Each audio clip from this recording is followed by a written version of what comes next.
Olá, boa tarde. Vamos para a nossa aula de geografia de hoje. Na brasileira. O relevo terrestre é o conjunto das diferentes formas da superfície terrestre. Toda parte de cima da Terra é relevo. Nenhuma parte da Terra é igual a outra. Porém, existem formas que se parecem e ocorrem em diversas partes do globo.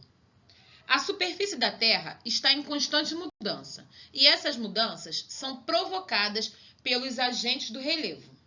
Esses agentes atuam em todo momento, tanto do lado de dentro quanto do lado de fora da Terra.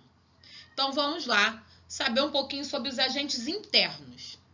Os agentes internos, eles atuam do lado de dentro da Terra, modificando o relevo. Exemplos de agentes internos são os terremotos, o vulcanismo e o tectonismo. Agentes externos atuam do lado de fora da Terra, modificando o relevo. Exemplo: vento, o sol, o homem, as plantas, os animais, a chuva, as águas. Aqui nós temos a imagem de um terremoto. Olha como o terremoto é destruidor. E o terremoto, ele é um agente interno. E aqui nós temos a ação do vento. O vento é um agente externo. As principais formas de relevo são planícies, planaltos, montanhas e depressões. Planícies. Grandes superfícies planas com altitudes até 100 metros em relação ao nível do mar. Sofrem mais deposição de sedimentos do que erosão.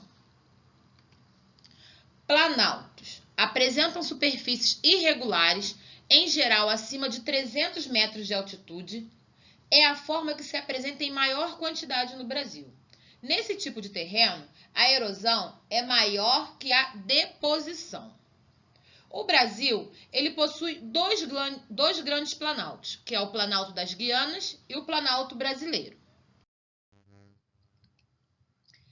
Montanhas. Elevação de terra que se destaca na paisagem.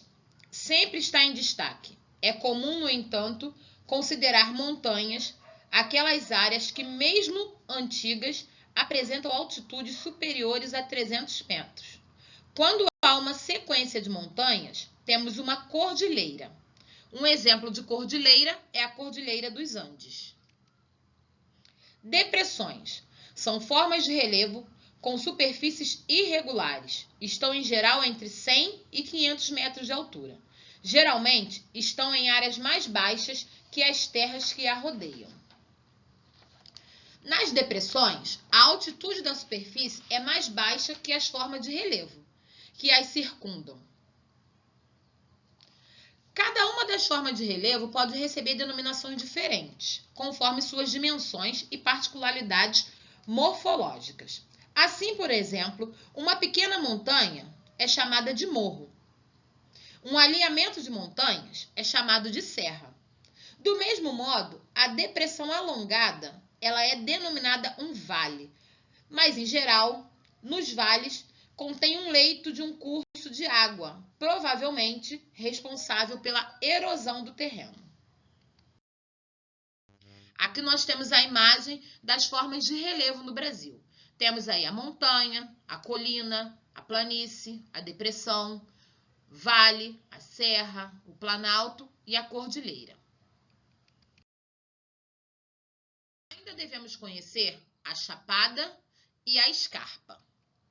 Chapada é uma formação geológica acima de 600 metros que possui uma porção plana na parte superior. A causa pela qual a superfície da chapada seja plana é a erosão. Naturalmente, são terrenos de superfície bastante plana, cuja altitude se destaca das áreas ao redor. No Brasil, existem chapadas na região centro-oeste, como a Chapada dos Veadeiros, em Goiás, e a dos Guimarães, no Mato Grosso. Escarpa. Porção de relevo alcantilado que muitas vezes se estende retilínea ou sinuosamente. por grande extensão na forma de despenhadeiros ou penhascos verticalizados. Geralmente, se localizam na passagem de forma de relevo. São mais facilmente identificadas por parecerem degraus de escada. Lembrete. Intemperismo é o desgaste das rochas e erosão é o transporte dos sedimentos. Espero que vocês tenham gostado dessa nossa aula de hoje. Então, agora é com vocês. Vamos treinar fazendo as atividades da apostila das páginas 16, 17, 18 e 19. Um grande beijo e até a nossa próxima aula. Tchau, tchau!